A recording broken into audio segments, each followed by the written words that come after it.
안녕하십니까? 저희가 이제 성경 66권을 6월 초부터 시작을 했는데, 벌써 이제 역대기 하가 거의 끝나갑니다.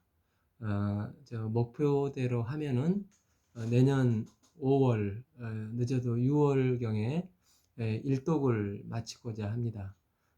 우리가 이제 성경을 먼저 읽고 강의를 들어도 좋고, 또 강의를 듣고 성경을 읽어도 좋지만은 시간이 없고 바쁜 관계로 이 강의를 들으면서 성경책을 펴놓고 또 이렇게 밑줄을 그어가면서 들으면은 제가 최대한 이게 본문 구절을 순서대로 많이 넣고 있습니다. 그래서 전체 중요한 부분은 빠뜨리지 않고 집중적으로 해석을 하고, 그러니까 그렇게 읽으시면 도움이 많이 될 거라고 생각을 합니다.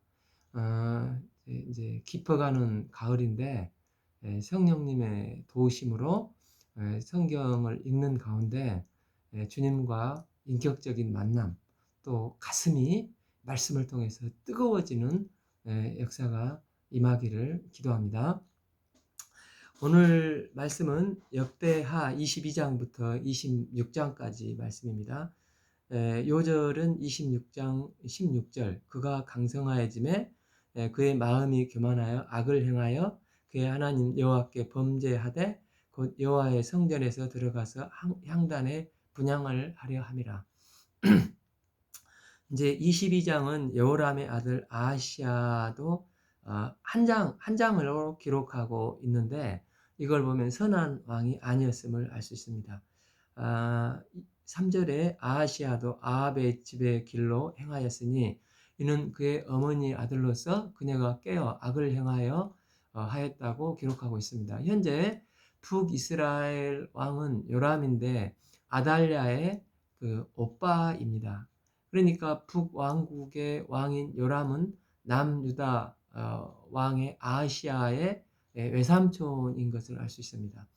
5절, 아하시야가 아합의 집의 가르침에 따라서 이스라엘 왕 아합의 아들 요람과 함께 길르앗 라몬으로 가서 아람 왕 하사엘과 더불어 싸우더니 아람 사람들이 요람을 상하게 한지라.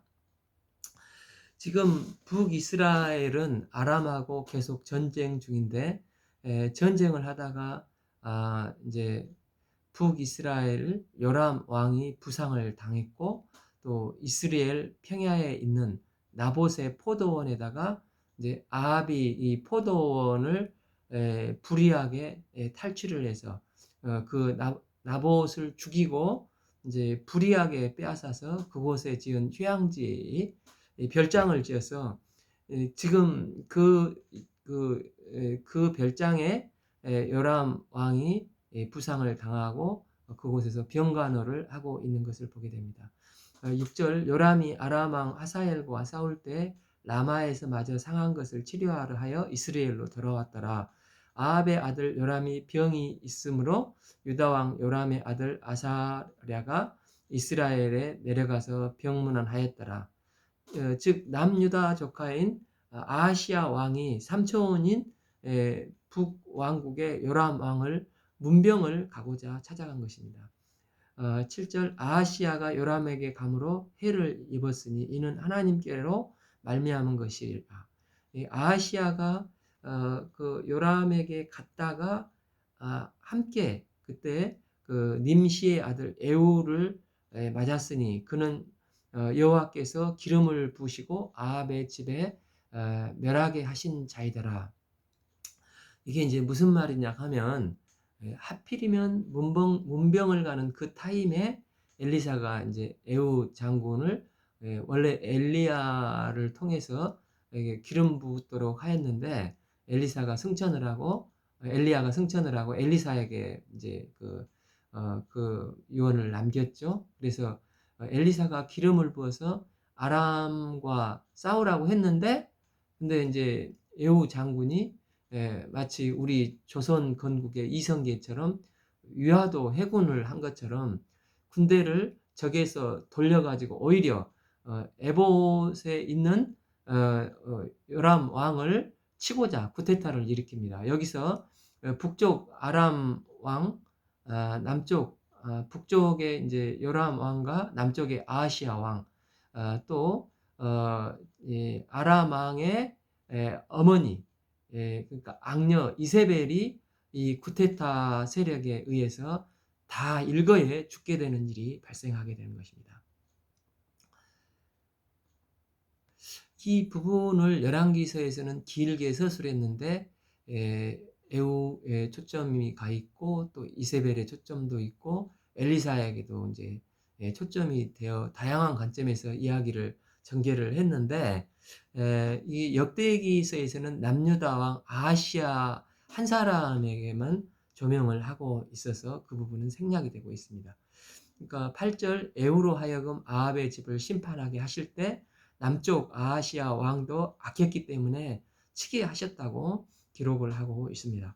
9절 아하시아는 사마리아에 숨었더니 에우가 찾음에 무리를 그 에우에게로 잡아가서 죽이기를 그는 전심으로 여호와를 구하였던 여호사밧의 아들이라 하고 장사하였더라. 이에 아하시아의 집이 약하여 왕위를 힘으로 지키지 못하게 되니라 말씀하고 있습니다.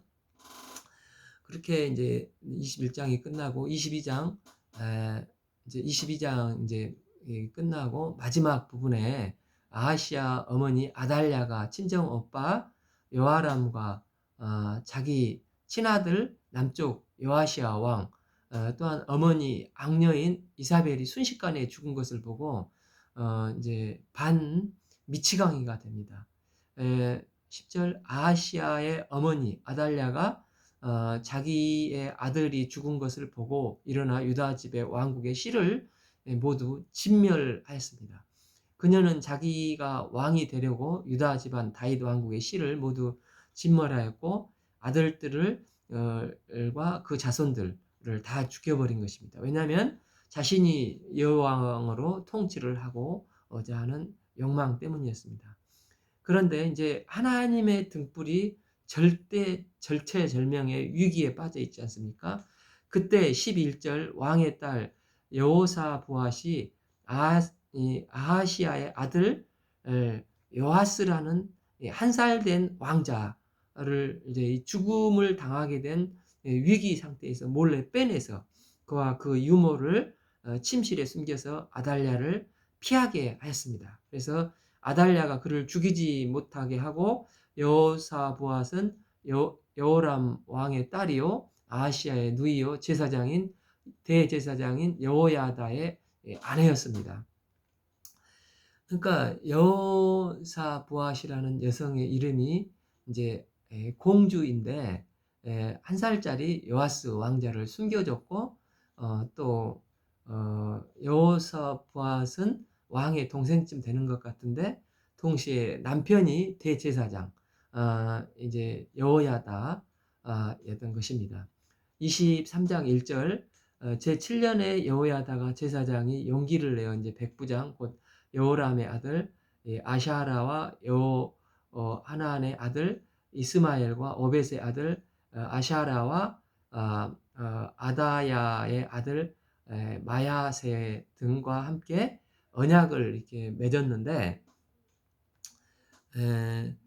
대제사장 여호야다가 요아스가 어릴 때 그를 7살까지 몰래 이제 숨겨서 이렇게 키웠습니다. 그러나 이제 7살이 됐을 때 아달랴를 폐위를 시키고 요아스를 왕으로 앉히게 됩니다. 3절 회중이 하나님의 전에 왕과 언약을 세우매 여호야다가 이제 무리들에게 이르되 여호와께서 다윗의 자손에게 대하여 말씀하신 대로 왕자가 즉위해야 할지니 이렇게 말하고 11절 무리가 왕자를 인도하여 내어 면류관을 씌워 율법을 주고 새로 왕을 삼을세 여호야다와 그의 아들들이 그에게 기름을 붓고 이르기를 왕이여 만세수를 누리소서 이렇게 합니다. 그래서 13절 이때 이제 아달랴가 시끌벅적한 소리를 듣고 성전에 들어가 보매 왕의 규례대로 단 위에서 장관들과 왕 곁에 이제 대신들이 즐거워하며 나팔을 부는 것을 보고 이제 아달랴가 옷을 찢으면서 반야기로다 이렇게 외치고 피하려고 하는데 14절 제사장 이제 여호야다가 군대에게 이 여호와의 성전에서는 죽이지 말라 해서 이제 15절 왕궁의 말문 어귀에서 이제 죽임을 당하게 됩니다. 20절 이제 백부장들과 존귀한 자들과 백성들 방백들과 그 땅의 모든 백성들을 거느리고 왕을 인도하여서 여호와의 전에서 내려와서 윗문으로 왕궁에 이르러 왕을 나라 보좌에 이제 앉혔습니다. 이 여호시아 왕의 시세 초기에는 이제 7살밖에 안 됐기 때문에 여호시아가 직접 나라를 다스리기보다는 대제사장 여호야다가 개인적으로는 또 고모의 남편 고모부이기 때문에 공식적으로 제사장인 여호야다가 다달랴를 밀어내고 이제 아달랴가 잘못했던 것을 바꾸면서 종교 개혁을 일으키는 것을 기록하고 있습니다. 24장 1절 여하스가 왕위에 오를 때 나이가 이제 7세였고 예루살렘에서 30년 동안 다스렸습니다. 여하스 왕은 선왕이 있다가 적지 않는 유대 왕들이 그렇지만 끝이 조금씩 이제 변질되는 모습을 보여주고 있습니다. 여하스 왕은 여호야다가 제사장이 살아있을 동안에는 여호야다 제사장의 말을 들으면서 굉장히 열심히 하나님을 섬겼습니다. 4절 그 후에 여하스가 여호와의 전을 보수할 뜻을 두고 5절 제사장들과 레위 사람들에게 이스라엘에게 해마다 너희의 하나님의 전을 수리할 돈을 거두고 빨리 하라고 했는데 레위 사람들이 타성해져서 빨리 하지 않았습니다. 6절 레위인들 제사장들이 빨리 일을 진행을 안 하니까 이제 고모부이면서 대제사장이 여호야다를 약간 책망을 하면서 고모부 빨리 하셔야죠 하기도 하는 좀 멋진 모습을 보여주기도 합니다. 여기서 이제 성전 수리가 왜 이게 중요하냐면 이제 그냥 뭐 오래되고 낡아서 청소하는 개념이 아니라 성전이 우상 숭배자 왕이 한 명 지나가고 나면 이 성전이 막 우상으로 저기 막 도배하는 모습으로 바꾸어져 있습니다. 그러고 뒤에 이제 선한 왕이 오면 또 성전을 깨끗이 수리하고 거룩하신 하나님을 이렇게 섬깁니다. 그러기 위해서 백성들에게 이제 돈을 이제 헌금을 받았습니다. 여하스 왕은 어릴 적부터 여호야다 제사장의 교육을 잘 받아서 대제사장이 살아있는 동안은 선하게 행했는데 10절 방백들과 백성들이 기뻐하며 마치기까지 돈을 가져다가 궤에 던지고 13절 기술자들이 수리를 하고 이제 14절 공사를 마친 후에 여호야다가 세상에 사는 모든 날에 여호와의 전에 항상 이 번제를 드리는 모습을 보여주고 있습니다. 15절 여호야다는 무려 130살까지 살다가 죽는데 16절 여호야다는 대제사장인데 왕의 묘실에 안장이 됩니다. 물론 그는 이제 공주의 남편이기 때문에 안장될 자격이 있기도 합니다만 어떤 왕은 왕인데도 왕의 묘실에 장사가 안 되는 왕들도 있습니다. 그런데 여호야다가 이제 제사장이 되어서 묘실에 안장되는 것은 그가 이스라엘의 하나님과 그의 성전에 대해서 선을 행하였기 때문이라고 성경은 기록하고 있습니다. 그런데 이제 문제는 여호야다가 죽은 후가 문제였습니다. 17절 여호야다가 죽은 후에 유다 방백들이 왕에게 절을 해서 왕이 그의 말을 듣고 유다 지도자들이 와서 왕에게 절을 하니까 이게 좋은 건지 나쁜 건지 18절 보면 그 조상들의 하나님 여호와의 전을 버리고 아세라 목상과 우상을 섬겼으므로 매우 나쁜 결과를 가져오죠. 그 죄로 말미암아 진노가 유다와 예루살렘에 임하였다고 합니다. 유다 지도자들이 아마 이런 말을 한 것 같습니다. 아무래도 백성들을 두루두루 이끄는 데는 물론 하나님을 섬겨야 하지만 고지식하게 하나님 섬기는 자세도 필요하겠지만 포용하는 모습을 좀 보여주십시오. 이렇게 하니까 귀가 얇은 이제 여호야다 왕이 이제 그 말을 듣고 이제 점점 이제 요아스가 변질되기 시작하는 것을 보게 됩니다. 19절 이제 여호와께서 그들에게 선지자를 보내서 다시 여호와께로 돌아오게 하려 하심에 듣지 아니하였습니다.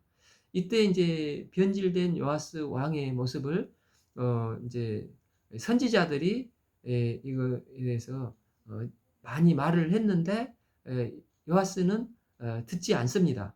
그래서 이제 여호야다의 대제사장의 아들 스가랴가 있었습니다.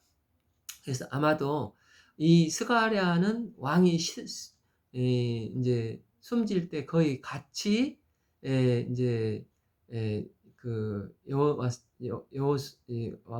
같이 성장을 했었던 것을 보게 됩니다.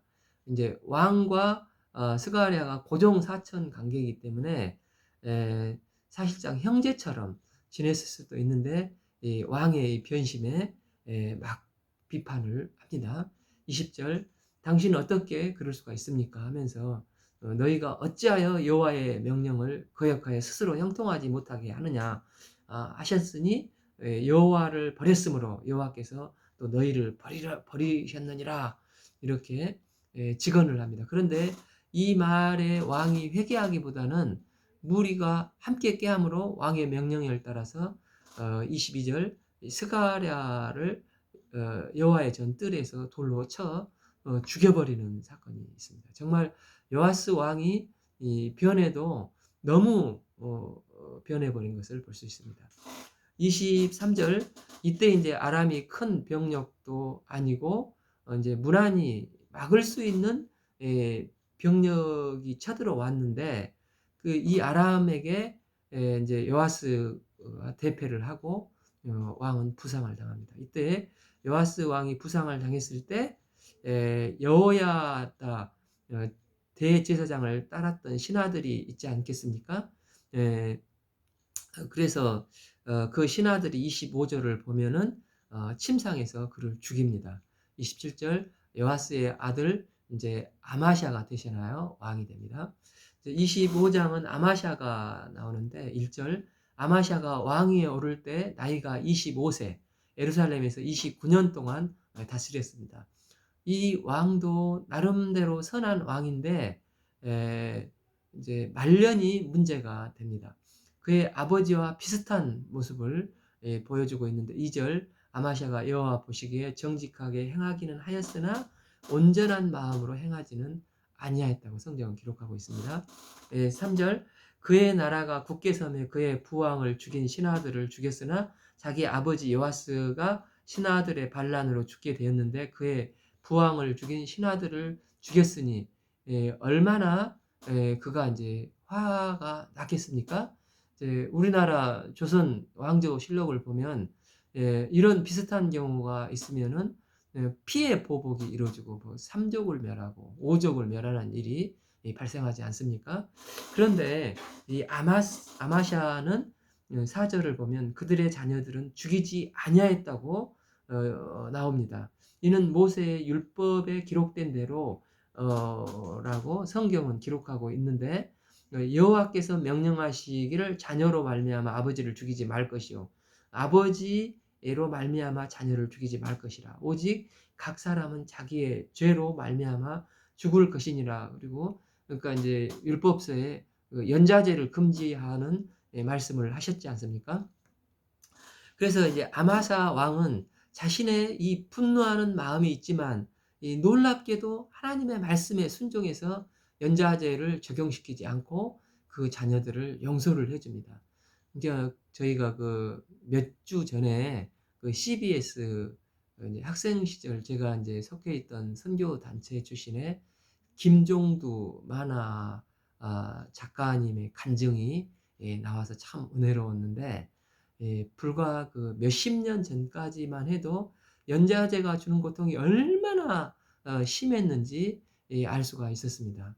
저 김 작가님의 아버지가 원래 이제 어부였는데 북한으로 이제 납북이 됐습니다. 그렇다가 이제 돌려보냈는데 아버지가 고통 중에 죽고 또 그 자녀들이 연자대로 그 아버지의 죽음으로 끝나지 않고 공무원이 될 수도 없었고 또 그분이 이제 은혜를 받고 세계 선교를 나가려고 했는데 봐보니까 이제 연자제에 걸려서 세계 선교를 나갈 수가 없는 상황이 되어서 참으로 비참한 삶을 살기 쉬웠던 것을 보게 됩니다. 그러나 이제 그분이 만화를 통해서 참으로 은혜로웠는데 여러분들도 그 CBS 김종두 만화 작가님의 간증을 보면은 은혜가 많을 거라고 생각합니다. 그런데 이 아마사는 그 시대의 말씀에 순종하여 적용시키지 않았다는 것은 젊었을 때는 대단한 왕으로서 나름대로 우리가 선한 왕이었다는 것을 볼 수 있습니다. 그 후에 이제 열왕기 14장 7절을 보면 또 에돔과의 전쟁에서도 이 아마시아 왕의 모습을 볼 수가 있습니다. 이제 5절에서 아마시아가 유다 사람들을 모아 창과 방패를 잡고 능히 전장에 나갈 만한 자 30만 명을 모았습니다. 그러나 이제 조금 부족한 것 같아서 6절에서 봐보면 북이스라엘 사람들의 용병들을 은 100달란트를 주고 10만 명을 고용을 했습니다. 그런데 그때 이제 7절에 선지자 한 사람이 와서 북이스라엘이 에브라임 사람들을 선하지 않으니까 그들과 함께 싸우면 안 됩니다. 그러니까 이제 아마샤가 9절에 사람에게 이르되 내가 벌써 100달란트를 이스라엘 군들에 주었는데 어떻게 해야 되느냐. 그러니까 여호와께서 능히 이보다 더 많은 것을 왕에게 주실 수 있나이다. 그렇게 이제 믿음의 말을 하니까 이제 이 아마샤가 하나님만 의지하고 그들을 다 돌려보냅니다. 그러니까 이제 돈은 돈대로 100달란트를 줬고 협의했고 또 10절에서 사람들을 다 돌려보내는 이거 그 쉬운 게 아니지 않습니까? 아마시아 왕이 정말 쉽지 않는데 대단한 그 믿음의 결단을 하고 믿음의 삶을 사는 것을 보게 됩니다. 그리고 이제 11절 아마시아가 담력을 내어 자기 군대가 조금 빈약해 보이지만 유대 군대만을 가지고 에돔과 싸우는데 소금 골짜기에서 10,000명을 죽이고 지금 12절 하나님의 도우심으로 큰 승리를 얻게 됩니다. 여기까지는 참 은혜롭고 저도 말씀을 전하면서 좋았는데 우리가 늘 깨어서 하나님 앞에 겸손히 기도하고 하나님의 도우심이 아니면 은혜가 아니면 안 되는 삶을 이 아마샤가 보여주고 있습니다. 우리가 이 아마샤를 참 반면교사로 삼아야 되는데 이 사단은 우는 사자와 같이 삼킬자를 두루 다니면서 찾아다닙니다. 우리가 조금이라도 방심한 틈을 보이면 언제든지 그 틈을 타고 유혹하고 삼키고자 하는 이 사탄의 이 속성을 우리는 아마샤를 통해서 보게 됩니다. 14절 아마샤가 에돔 사람들을 죽이고 돌아올 때 이제 이 세일 자손 에돔 사람들의 신들을 이 우상이 아주 멋있었던 것 같습니다. 그래서 그 신을 가지고 와서 이제 그것들을 경배하고 분양하는 어처구니 없는 짓을 하게 됩니다. 이건 정말 웃기지 않습니까? 자기가 싸움에서 크게 이겼으니까 이 신들이 힘이 있었으면 아마샤가 틀림없이 졌을 것입니다. 그러나 하나님께서 아마샤를 도우셔서 이겼는데 아마 그 장신구가 그냥 멋있어서 그런 것 같은데 그래서 이것쯤이야 처음에는 이제 장신구 쪽으로 여기고 일단 가지고 왔던 것 같고 또 남유대는 이제 기본적으로 자기 아버지 때 우상을 다 이게 이제 정리를 했기 때문에 신상이 없는 상태이지 않습니까? 그러니까 자기 보기에도 멋들어진 신상을 가지고 이제 전시해 놓고 있다가 이제 그 우상 숭배에 빠진 것을 보게 됩니다. 15절 여호와께서 아마시아에게 진노하사 이제 한 선지자를 보내셨습니다. 그래서 선지자가 책망을 하여 왕이여 어찌하여 이럴 수가 있습니까? 하나님께서 도우셔서 당신이 이겼는데 이런 가증한 우상을 또 들고 왔습니까? 왕이 어찌하여 그 신들에게 구하나이까 비판을 하는데 아마샤는 자존심이 매우 상해서인지 이 선지자의 말을 듣지 않고 아주 완고해지고 이제 분별력이 혼미해지는 이 상황이 되어버립니다.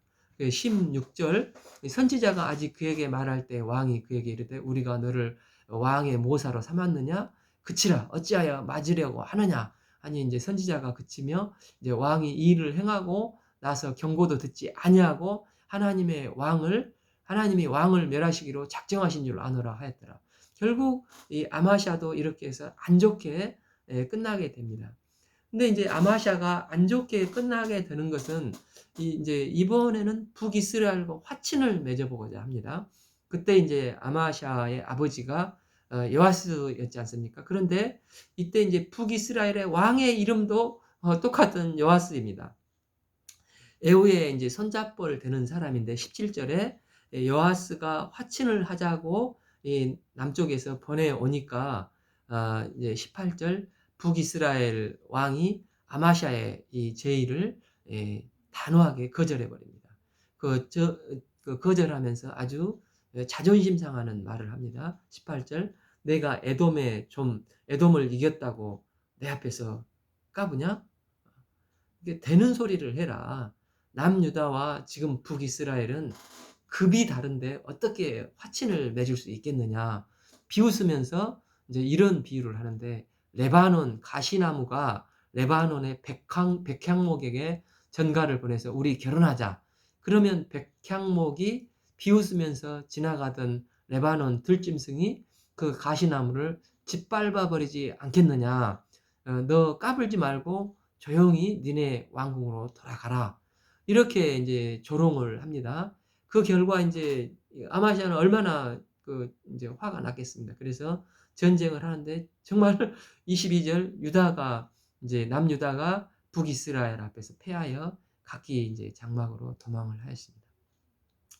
27절 아마시아가 돌아서서 여호와를 버린 후부터 예루살렘에서 무리가 그를 반역하였으므로 그가 라기스로 도망하였더니 보내어 그를 이제 신하들이 그를 거기 가서 이제 죽이게 합니다.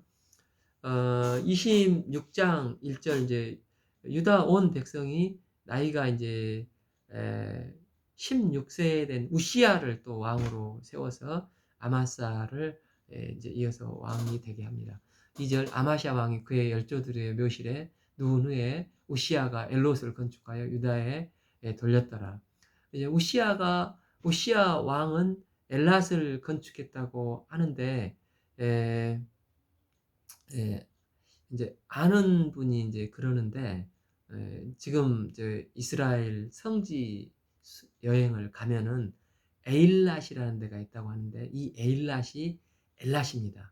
이제 우리나라 마치 그 제주도처럼 이스라엘 이제 최남단 관광지라고 하는데 보통 관광을 하면 2주 정도 저도 언젠가는 가보려고 하는데 2주 정도 이제 한 코스는 북쪽에 이제 헬몬산 쪽으로 한 코스는 남쪽에 이제 홍해 쪽으로 이렇게 이제 그 결정을 한다고 하는데 남쪽을 선택을 하면 에일랏이라는 곳을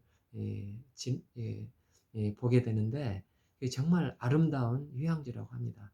이제 여러분이 코로나가 끝나고 이제 기회가 되시면 또 상황이 되시면 직접 좀 성지 순례에도 가볼 수 있기를 기도합니다. 당시 우시야 왕 때 이 에일랏까지를 점령을 해서 즉 이제 이스라엘 남쪽 전체 그러니까 홍해까지를 했는데 사실은 우시야 왕 때 솔로몬 이후에 남유다의 가장 큰 영토가 확보가 되었습니다. 그러니까 우시야는 어린 나이에 아버지가 갑자기 포로로 잡혀가서 16세에 이제 왕이 됐지 않습니까? 그러니까 젊었을 때 우시야는 선한 왕으로 나오고 아마 이제 자기 아버지가 선하게 섬겼지만은 나중에 망하는 것을 보면서 많이 배웠던 것을 보게 됩니다. 그래서 그런지 이제 동명이인 스가랴라는 선지자가 와서 말을 하니까 굉장히 이제 선지자의 말을 잘 듣습니다. 4절 우시아가 그의 아버지 아마시아의 모든 행위대로 여호와 보시기에 정직히 행하며 5절 하나님의 이제 묵시를 밝히 아는 스가랴가 사는 날에 하나님을 찾았고 그가 여호와를 찾을 동안에 하나님을 형통하게 하였습니다. 이 우시아 왕 때 솔로몬 이후 남유다 최대의 영토 확장을 이루게 된다고 했지 않습니까? 여기 이제 8절 암몬 사람들이 우시아에게 조공을 바치고 15절 예루살렘에 이제 재주 있는 사람들에게 무기를 고안하게 하여서 망대와 성곽을 두루두게 그 이름을 널리 퍼지게 함으로 어, 강성 대국을 만드는 것을 보게 됩니다. 16절 우시아가 하나님께서 복을 주셔서 강성해졌고 그런데 이제 강해지고 나니까 또 그 마음에 교만이 파고들기 시작합니다. 그러니까 그는 하나님 여호와께 범죄하는데 왕은 어떤 범죄를 하게 되냐면 여호와의 성전에서 들어가서 제사장이 드려야 할 제사를 자기가 직접 향단에 분향을 합니다. 그러니까 제사장 이사랴가 용기를 내 가지고 17절 영명한 제사장 80명을 데리고 가서 18절 우시아여 여호와께 분향한 일은 왕이 할 바가 아닙니다. 오직 이 분향하기 위해서 구별함을 받은 아론의 자손 제사장들이 할 바이니 성소에서 나가소서 이렇게 왕이여 이렇게 하면 범죄합니다. 하나님 여호와께서 영광을 결코 받으시지 않으십니다 했는데 이 우시아 왕은 이것을 무시를 해버립니다. 그러자 분향하는 순간 문둥병에 걸리게 되고 19절 우시아가 손으로 향로를 잡고 분향하려 하다가 화를 내니 그가 제사장에게 화를 낼 때 여호와의 전한 향단 곁 제사장들 앞에서 그의 이마에 나병이 생겼습니다. 20절 이에 우시아 왕이 쫓겨서 이제 별궁에 거하게 되고 21절 그 아들 요담이 왕궁을 관리하며 백성을 다스렸습니다. 오늘 말씀은 22장부터 26장까지 읽겠습니다. 감사합니다.